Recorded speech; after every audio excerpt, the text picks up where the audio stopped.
It is great to be here, and there's a lot of buzz in the crowd, even though the crowd is not fully here. So we will hear more and more as we go along here. Well, welcome to the Smith School. As Michelle said, I'm Alex Triantis, the dean of the school. I've only been the dean now for 2 months, and one of the things that is a great pleasure is being able to do these kind of introductions and meeting diverse people that are here for different purposes, it seems like almost on a daily basis. The only regret I have is that I then walk out and all the interesting stuff happens after that. This is indeed probably one of the most interesting conferences that we've ever had here at the Smith School. It brings together just about any discipline that we can think of. Having just talked to Paul, who's a strategy professor, we've got law folks, econ, business, public policy, religion, and so on and so forth. And the purpose, of course, as you well know, is to really focus on 2 key questions.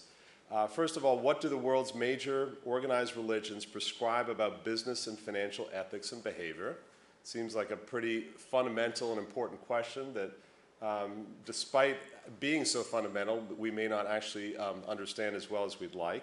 And how and why have business and financial professionals seriously compromised the religious traditions of their cultures? Pretty heavy question, and one that obviously we've been asking ourselves a lot, probably since 2008, or maybe since 2001 or 2000, whatever, wherever you want to put that place marker, and for years and years before that. And so we struggle a lot with issues about regulation, but we don't often go back to sort of the fundamental questions of ethics and how religion ties into that. So I think it's fascinating that you're going back to that point. So this is going to be a fabulous conference, and I look forward to hearing more about it and eventually seeing all the papers being brought together. I want to thank 2 critical people who made this happen. The first one is on his way here, unfortunately. Fogged out. It shows that even with religion behind you, you can still get fogged out. And I actually saw Dr. Kaufman on Monday, and we had a chance to talk a little bit up in New York about this conference, and I know he's very excited to hear all the presentations and to participate in this. But this was truly, this is happening because of Dr. Kaufman and the Henry and Elaine Kaufman Foundation. So hopefully you can all thank him when he gets in for making this happen, because this is a tremendous opportunity for us to be able to talk about these issues. And the other one, who I have the pleasure of introducing, is Professor David Sicilia. David is an associate professor and associate director of graduate studies in the Department of History here at the University of Maryland. He's also an affiliate faculty member with our Management and Organization Department here at the Smith School. And he is the Henry Kaufman Fellow in Business History here at the Center for Financial Policy, which, as many you know, this is the entity within the Smith School that is sponsoring this conference. And we've had many conferences over the last 5 years, but again, this one quite different, and very excited to hear about what will happen. So without further ado, let David, as the MC, get us all started, and I hope you have a delightful couple of days here. Thanks. Thank you, Alex. And Dean Triantis needs to leave soon because he's a dean, and he's a new dean, so he has a few things to do. But I want to begin by thanking him and thanking the Smith School for its contributions and support to this project. I will thank Dr. Kaufman when he gets here. Because of the travel difficulties, delay that Dr. Kaufman is having, we're going to restructure the morning program just a little bit.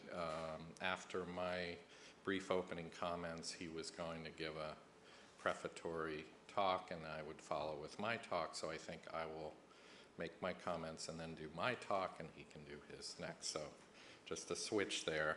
Let me thank some other individuals. Michelle Lloyd, who didn't say her name, but I think virtually everyone in the room knows who she is and what a fantastic job she has done making sure that we're all here, safe and sound, and everything's running smoothly. And I just can't say enough about Michelle. This couldn't have happened, couldn't have worked without all of her terrific hard work. So thank you, and please join me. I want to recognize a couple of folks we have with us here today, and my apologies that I can't recognize more people because we have some folks coming in from Canada and other places, and we're really just delighted to have them. But I do want to, first of all, mention Dr. Albert Waschnelauer, who, raise your hand a little bit, okay, with Alita Stiles there. And when I introduce Dr. Kaufman, you'll probably notice some interesting parallels in the two careers between Dr. Waschnelauer and Dr. Kaufman. Both of these men are Wall Street legends. They were likely the first two PhD economists who ever worked on Wall Street.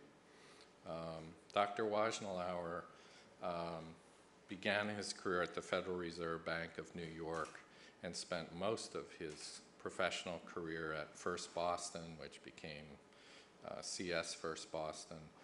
And so he was a brilliant analytical economist whose forecasts and projections literally captivated Wall Street and would sometimes move markets. And oftentimes those projections were a bit bearish, so that he and Dr. Kaufman, who similarly made very accurate and often bearish projections against the prevailing tide, ended up sometimes being called in the press Dr. Doom and Dr. Gloom. These I can assure you, because I know Dr. Kaufman personally very well, and I'm getting to know Al, that these are not gloomy people. They're wonderful, warm people. But the fact of the matter is that they had the bravery to stand by their projections and be right over and over and over again. I'll mention a couple more things about Dr. Waschnelauer. His PhD dissertation advisor was Arthur Burns, who went on to become chairman of the Federal Reserve. He wrote some very influential academic articles. One of my favorites, published in the Brookings Papers on Economic Activity in 1980, is called The Central Role of Credit Crunches in Recent Financial History. And one of the things, there's a couple of interesting themes in Dr. Waschnelauer's work. He talked about the kind of psychology of markets and how they were often irrational. And it seems to me in recent years, behavioral economics is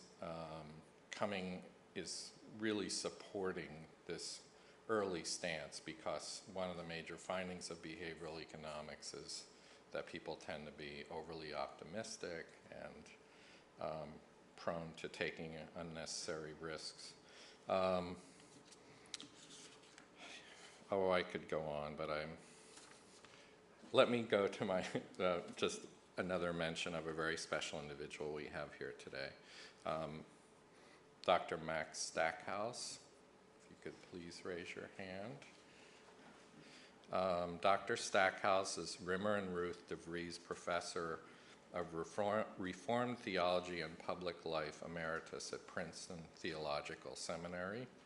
He was the first director of the Abraham Kaiser Center for Public Theology and was coordinating editor of the Center of Theological Inquiry's groundbreaking God and Globalization project. He also served as Robert and Carolyn Frederick D. I'm sorry, Michelle, I can't. Distinguished visiting professor of ethics at DePaul University. And in 2010, his collection of essays was, a collection of essays was published to honor Dr. Stackhouse and his work in public theology, and that collection was called Public Theology for Global Society. So Again, two very distinguished guests we have here today, and I'm delighted to have them. I think that what we will do now is that I'm going to give my presentation, which, as you can see from the program, was scheduled to begin at 10:30, and then Dr. Kaufman will show up and he'll give his talk. So both of our comments, his more than mine, as you'll see, are meant to be a kind of prefatory introduction to what this project is about.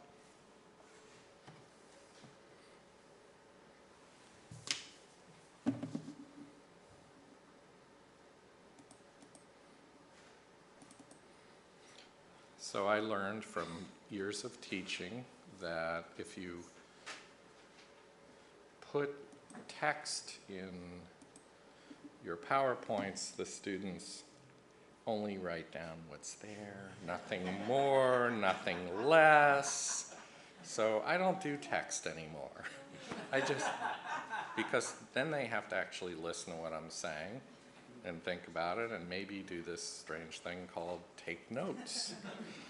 So, but I do like images, so I have some images. So what I'm going to do here is I kind of have three segments to my talk, and the first one is a view from 50,000 feet, which is to say I want to look at some broad issues about the relationship between religion and capitalism and how some major thinkers and theologians have thought about that and talked about that. And I hope by doing that I will introduce some issues that I'm confident actually, issues that will come up again and again as the 2 days of the conference unfolds and the various scholars engage these issues from their own perspectives. And then I'm going to come down to a 5,000 foot level and look at the American experience a bit. As Alex noted, my background, my discipline is history and business. And then finally, I'm going to get right down on the ground level and just present a little empirical evidence that tries to get at these larger issues. So the papers in this conference consider the world's three great monotheistic religious traditions and what they both prescribe and proscribe regarding various forms of business behavior, from commerce and trade to money lending, usury, investing, employment practices, community relations, and a host of others. Capitalism and religion never exist outside their settings. They're always embedded in a particular social, economic, political, and legal context. And even that is kind of a misleading way to think about them, I think, because it suggests they're separate and they kind of act on each other like one cue ball would hit against another. Markets are not abstractions. They don't sort of descend from the heavens. They are always embedded. There are social construction. There are people getting together to agree to certain rules and norms. And the same is true with religion.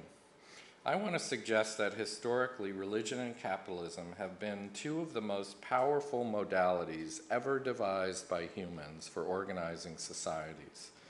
Religion, since the beginning of mankind, and in a more formal ways after the emergence of sedentary agricultural-based societies with written language. Capitalism essentially, I think, emerged in the 14th century in Europe and northern Italian cities.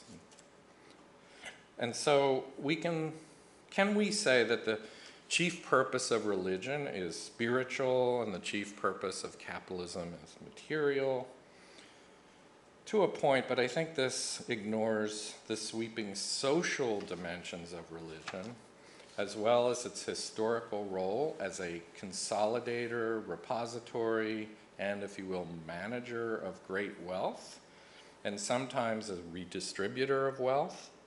So there are no clear boundaries there, but rather some areas of considerable overlap, which is one of my central themes today. Still, one of the deepest and most abiding beliefs about the relationship between religion and capitalism is that they are antithetical to each other. When it comes to the fundamental tension that abides in every society, which is the tension between the interests of the individual and the interests of the group, religion is widely understood to come down on the side of the group, which in turn should be subservient to, that is, to serve God. Now, to be sure, some monotheistic sects or denominations, in the sum, the parishioner's individual relationship with God matters most. But by and large, religion is communitarian, not individualistic. And wealth is often understood by these religious traditions to be a dangerous temptation, a threat to communal harmony. Within the Judeo-Christian tradition dominant in American society, we know of the heresy of worshiping the golden calf in the Hebrew Bible, of mammon in the New Testament, and mammon literally translates to the words riches or money, how one cannot worship God and mammon at the same time.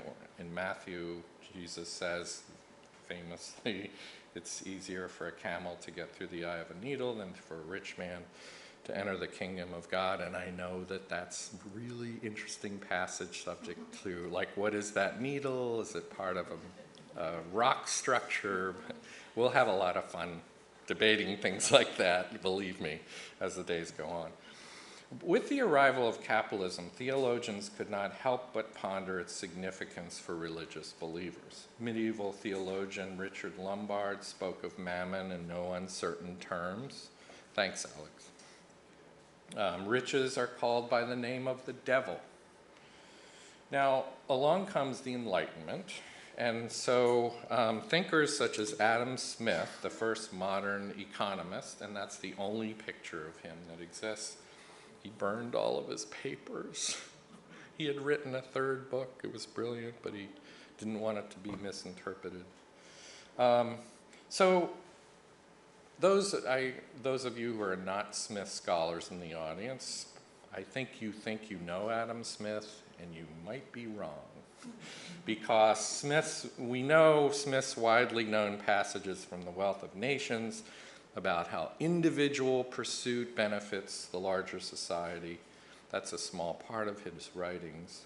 In his first book, which I think is a more brilliant book, actually, The Theory of Moral Sentiments, written in 1758, Smith writes centrally about empathy and sets standards for social relations that would make a Randian apoplectic. In other words, Smith is a favorite of the political right, but in some ways that is a bit of a distortion of the total body of his work. Although Smith does not advocate the destruction of social divisions, he laments how the rich are often slothful and live off the honest work of laborers. This is a passage from one of Smith's writings. I'll give you a second to read it. So here's, in the canon of one of the Enlightenment's greatest minds, are sentiments about wealth in keeping with ancient religious admonitions. It seems to me this passage could have come right out of Marx. Well, speaking of Marx, we know he was no big fan of religion, and yet Marx was nothing if not spiritual and utopian. His writings on work as a pathway to salvation, on how material conditions are determinative of consciousness, and on how capitalist relations alienate workers from the dignity and fulfillment of work, and they also alienate family members as family relations, according to Marx, become commodified, are second only to his, and intertwined with his conceptualization of class. Marx was and remains the greatest critic of capitalism. He was initially a Protestant and renounced that faith for atheism, and yet never abandoned his deep concern for social morality and spiritual fulfillment. Little wonder there have been so many Christian socialists. In the early 20th century, many of the greatest social scientists explored the relationship between capitalism and religion. The game changer, in my estimation, was The Protestant Ethic and the Spirit of Capitalism by Max Weber, which I think is actually, that was published in 1904, 1905, and it's actually enjoying kind of a renaissance these days. According to Weber, Protestantism, not all religions, particularly Calvinism, was not the antithesis of capitalism, but rather its wellspring, because it encouraged values and behaviors, hard work, commerce, savings, investment, that were quite conducive to capitalist success. Now it gets a bit tricky here because Weber also emphasized rationality, and in that way it was a very, sort of arguing a bit against aspects of religion. So in Adam Smith's writing, we see, as in Adam Smith's writing, we see the melding of Enlightenment notions of rational humanism with cultural and spiritual elements common to Judeo-Christian teachings.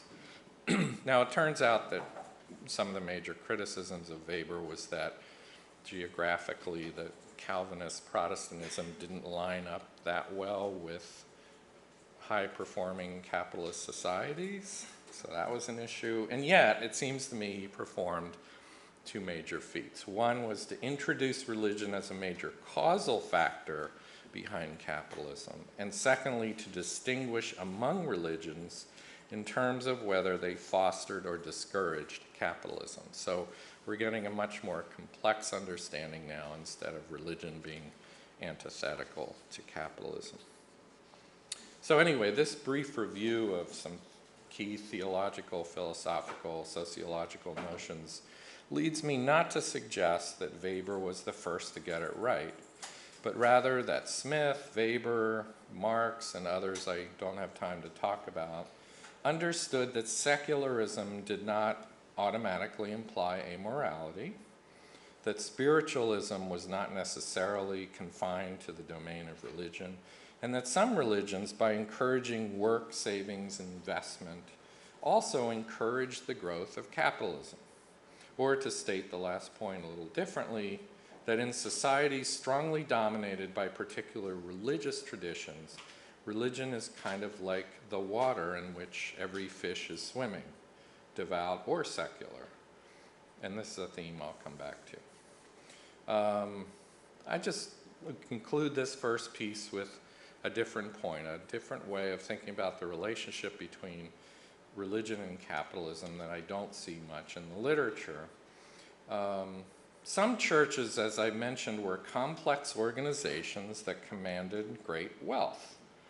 Now, to manage those operations, they developed tools.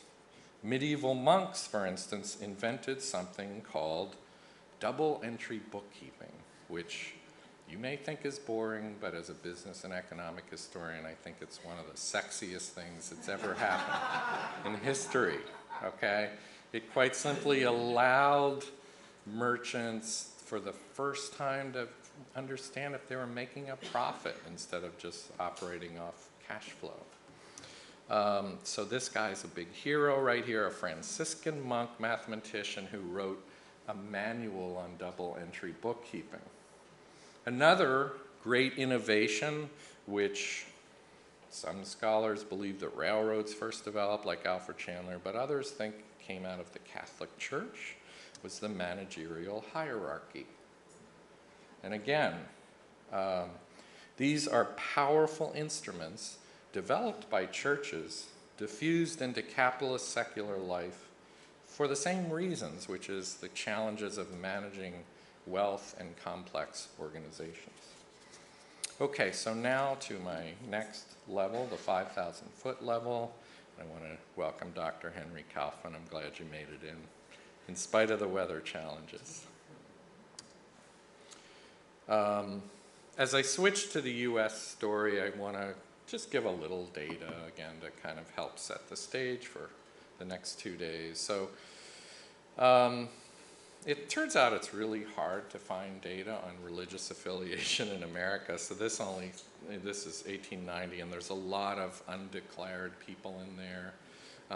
The better presentation of this, of course, is to do it per capita. So we can see the trend there that Protestantism is still climbing as a percentage of the population. I don't know what that anomaly is there in the 1980s, probably a data anomaly. And that, I think those two lines are wrong. I think the Jewish and Muslim line are reversed. I apologize for that, because I can't imagine. Okay. The United States, well, colonial America. So we know that at least one of the first settlements in America, in Massachusetts, was religiously motivated. Puritans. One historian named Carl Degler had the audacity to write several years ago, "Capitalism came in the first ships." Now, we also know that all the colonies, including the Puritan ones, very quickly discovered that they had to develop cash crops or they wouldn't survive. So the question is, how did religion and early capitalism coexist in early America? And the answer is, well, it depends on where you are. Most places it was Anglican, and I'll talk more about that. But in Puritan New England, there were some serious conflicts. One of the nicest illustrative cases was a merchant named Robert Keene, who was a pillar of Massachusetts society. The building where the Boston Massacre happened actually is right, he built that. That's it right here. It was a kind of, at his own expense, it was a kind of trading center. So in 1637, he sold a bag of nails to someone, and he charged a really high profit for it. And I think, maybe as much as 100% profit. Now, that's what the market commanded at the time. He was brought before the Massachusetts Assembly, series of hearings. He was censured by his church, not excommunicated. It basically destroyed his life. He spent the rest of his life composing a 50,000-word apologia trying to explain this. Now, what was this about? It's about the fact that acting like an entrepreneur and selling products for what the traffic would bear brought him in conflict with medieval notions of just price. That is, one should not exploit the community, one should charge something that's fair and not just what you can get from it. So there's a moment that illustrates a high level of tension and friction between New England Puritanism and emerging capitalism. Over time, New England merchants would become the leading citizens in that society, politically, certainly economically, in many ways religiously. Many served as deacons of their churches. That was a rather long process. If we go a little bit farther than that, we can think of a guy like Benjamin Franklin, all right? And Franklin was a publisher, and he actually wrote Poor Richard, under the pseudonym Richard Saunders, or Poor Richard. He published this almanac, and that's the source of, all of these sayings, a stitch in time saves nine, all of those, hundreds of those aphorisms. He collected them, he created many of them. So this book circulated. It was one of the most widely read books in late 18th century America. It was a bestseller, right up there, a little below the Bible. Now, what was he talking about in that? He was talking about hard work, frugality, punctuality, sobriety. In other words, the kind of qualities that if you were an employer, you would salivate over, okay? If you were a pastor, you would salivate over. Similarly, on the right, we have the McGuffey Reader, which was authored by a very religious man, William Holmes McGuffey, and it was distributed and read by something like 40% of all public school children in the United States during a large chunk of the 19th century. Similarly, all about how to basically work hard, save, invest, and lead a clean life. About 120 million copies were distributed. So this is the water in which Americans were swimming. And it seems to me there's an enormous amount of overlap. Is this secular? Is this religious? It's both. And it's having a profound effect that's working really well with capitalism. One other note, and I'll finish this section. At the same time, in the 19th century, a lot of Americans were founding utopian societies. They wanted to get away from mainstream society. And a couple of them were famous ones of these, Brook Farm in Massachusetts, Oneida community in New York. Members of these communities militantly removed themselves from mainstream society. They were often socialist, very spiritualist. Sometimes they engaged in unconventional marital and sexual practices. Many of these communities, again, often very religious communities, were organized and managed like corporations, virtually indistinguishable from the corporate form. And many of them launched very successful businesses. So here's, here's an Oneida factory on the left, and their sort of mansion on the right, and their mansion on the left. So it's really hard to distinguish between the dominant business forms at the time and many of these utopian communities. My previous slide, I apologize. Franklin was so interested in virtue that he kept little charts like this. So these are temperance, orderliness, frugality, industry, so on, humility, chastity.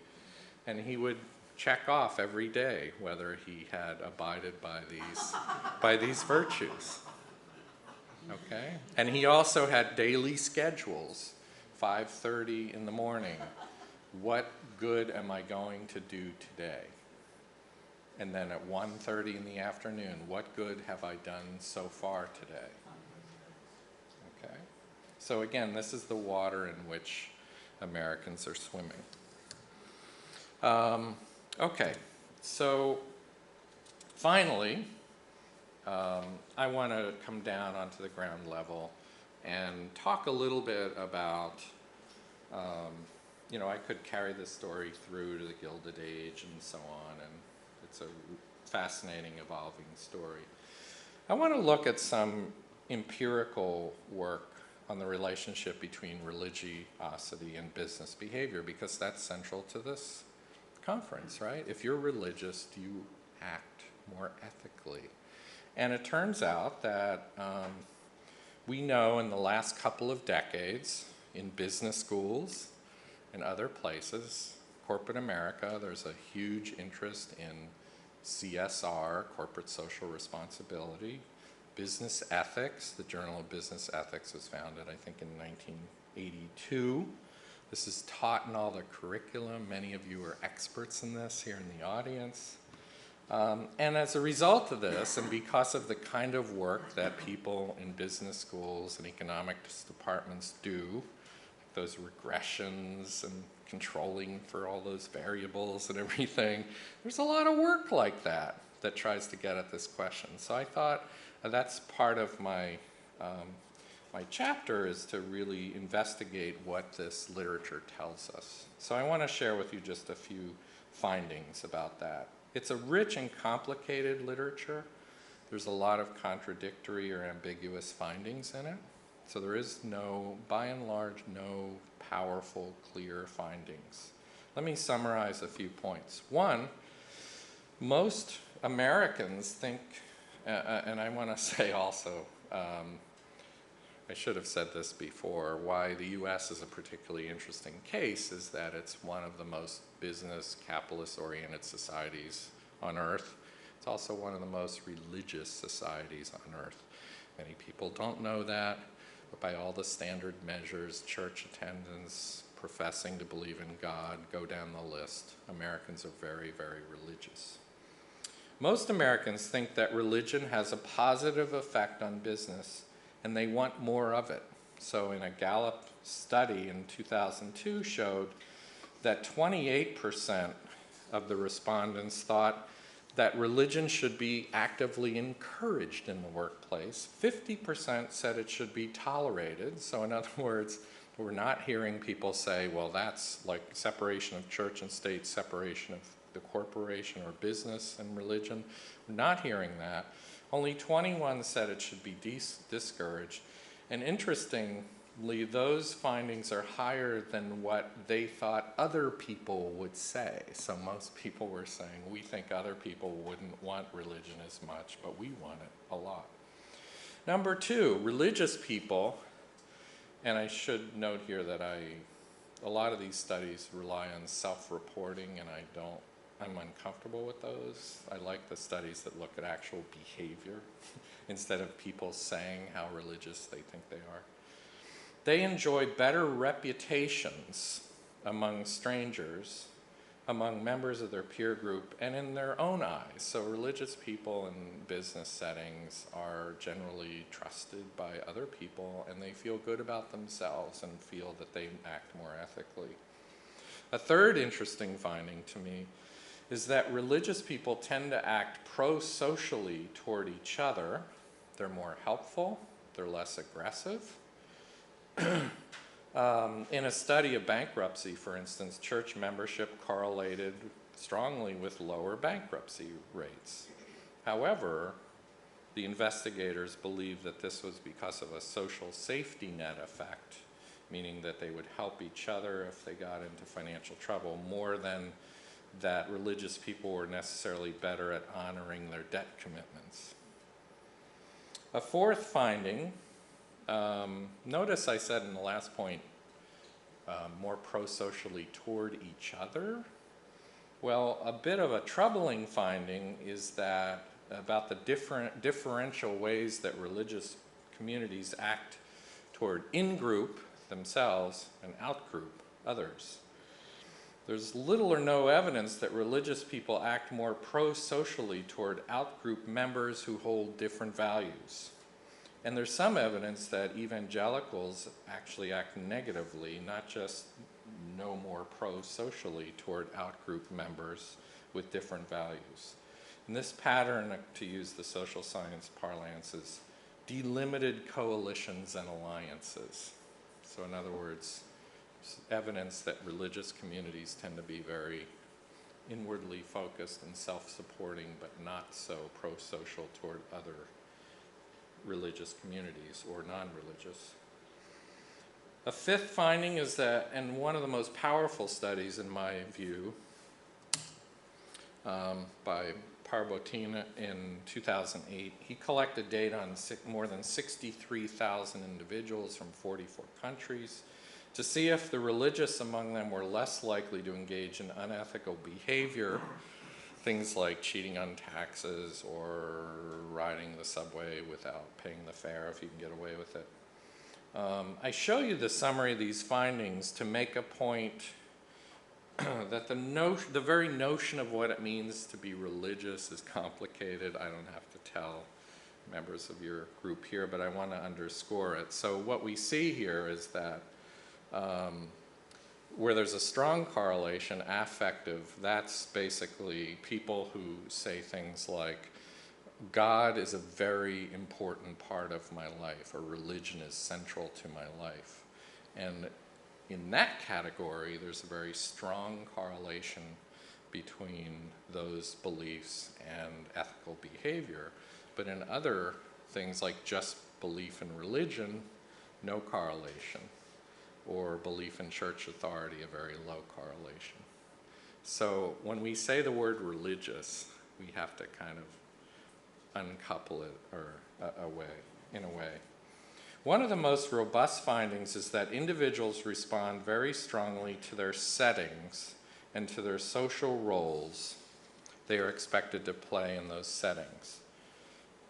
So in sociology, this is the structural functionalist school, that people are largely defined by their social roles. And I find this to be one of the more troubling findings because, and I think this theme will come up again in the conference, one of the things we see is that people tend to kind of have social silos. So when they're in church or they're in their religious community, they think and act one way, and then when they're in their business setting, they might think and act differently, which is our second question of why we're holding this conference. As one scholar put it, the values of economizing and power aggrandizing, which you find in business settings, completely overpower people's personal values at work. That's a strong statement, but I think there's something really to that, and a lot of the research suggests it. Finally, on a more optimistic note,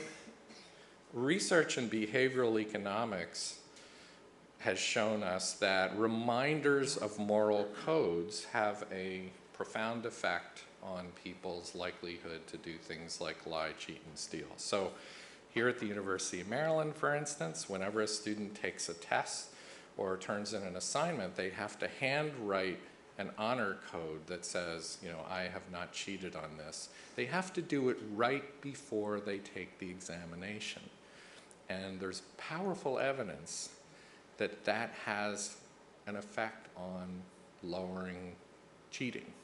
Okay, and it doesn't even really matter that much what the code is. You could put the 10 Commandments on there. You could put Islamic text on there. Just a code about ethical, moral behavior is an immediate reminder. So this, to me, it seems like, what if we bring our McGuffey readers with us? This, to me, has some interesting implications for how religion can have a very positive effect. I want to just finish with a couple of data slides. To make the point about the close coexistence and multiple overlapping ways between these two civilizations, if you will, religion and business. So if we just look at some data about the reputation of major institutions in America since 1973, where the data is good, there's a crowded chart there. So let me just filter it out a little bit. Well, look at that. Since 1973, overall trust in major American institutions has been declining. I don't think that surprises us too much. Lots of things going on there. Credibility gap, Nixon administration, economic trouble, on and on. So let's disaggregate that a little bit. Trust in religion versus major economic institutions, banks, labor, big business. So religion is doing pretty well up there in the blue line. The banks, well, look at that, pretty rocky. Dr. Kaufman, I would think you could point us to, oh look, there's 2008 over there. There's not some surprises there. Religion and big business. So interesting. So these are my two institutions, really parallel stories. Religion and labor. There's our banks again. Political institutions, well, we can tell, like that big surge of the purple spike was when the first African American president was elected in America, so huge confidence in America, and then we get into the financial crisis over there, and that has political effects. Oh, look at Congress, ladies and gentlemen, the lower line. It's getting pretty low, isn't it? We all know that story. And just, you know, it seems to me one other kind of this is not a passage of time. This shows how religion and these other major institutions correlate with each other. So when the dots are closer together, it means their stories are very similar. And what you see here is that the story where the greatest correlation is this one, which is to say the reputation of religious institutions and the reputation of big business have been more tightly coupled than any other pair of institutions, which I think is, again, one of my themes. So thank you all very much for your attention.